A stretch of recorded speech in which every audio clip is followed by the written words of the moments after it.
À tous et bienvenue sur cette nouvelle vidéo dans laquelle je vais venir te montrer un petit top 4 des meilleures cartes Wi-Fi sur le marché à l'heure actuelle que tu peux venir installer sur ton PC. Alors pour ce faire, je vais te présenter dans un premier lieu la TP-Link carte Wi-Fi PC adaptateur PCI. En gros, c'est que tu vas venir la brancher au niveau juste en dessous de ta carte graphique, par exemple, sur un port PCI sur ta carte mère. Ici, on est sur nos cartes Wi-Fi qui tournent autour des 15 €. Bien sûr, tu auras le lien en description pour aller la checker par toi-même et aller checker toutes les autres cartes Wi-Fi. Alors, c'est un excellent rapport qualité-prix par rapport à toutes les autres cartes Wi-Fi que je vais te montrer après, parce qu'après, on va monter crescendo dans les prix. On a des antennes qui sont assez pivotantes, donc assez polyvalentes, donc c'est plutôt pas mal. Et on a une taille qui est assez compacte. Alors les inconvénients, c'est quoi? C'est qu'on a une seule bande, voilà. Et on a une faible dissipation de la chaleur, mais à la limite, c'est pas très grave sur une carte Wi-Fi.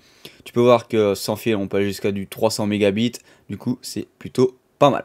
Alors pour cette deuxième carte Wi-Fi, on va se tourner chez Asus. Alors chez Asus, on est sur une carte Wi-Fi jusqu'à 750 mégabits. Nous, sur la version que je te propose, on est sur une version qui peut aller jusqu'à 700 mégabits.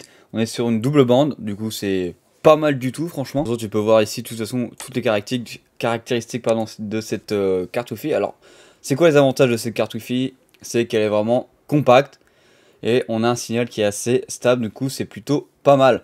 Alors le défaut qu'on peut avoir sur une carte Wi-Fi à ce prix là, qu'on peut avoir c'est d'autres cartes Wi-Fi, c'est que sur cette carte là on n'a pas de Bluetooth qui est incorporé avec.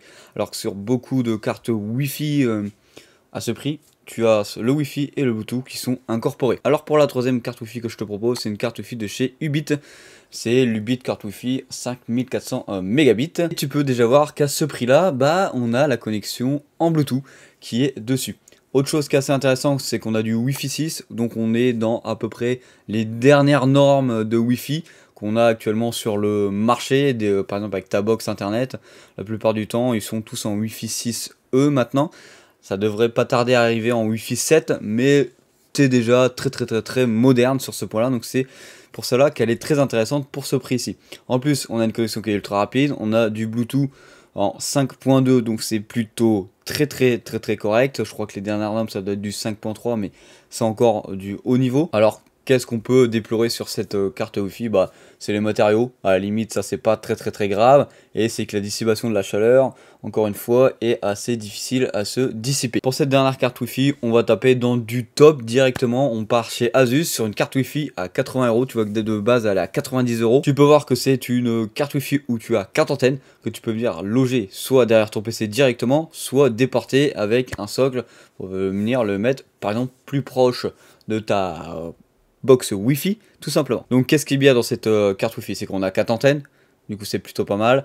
Une haute vitesse, ça c'est aussi intéressant. On a une très bonne dissipation de la chaleur cette fois-ci, donc c'est plutôt pas mal. Le seul inconvénient c'est quoi? C'est qu'on est sur un prix assez élevé, mais c'est tout à fait normal quand on va taper dans le haut du panier des cartes Wi-Fi. Comme d'habitude, tu auras en lien de description de cette vidéo tous les liens de ces cartes Wi-Fi tout simplement.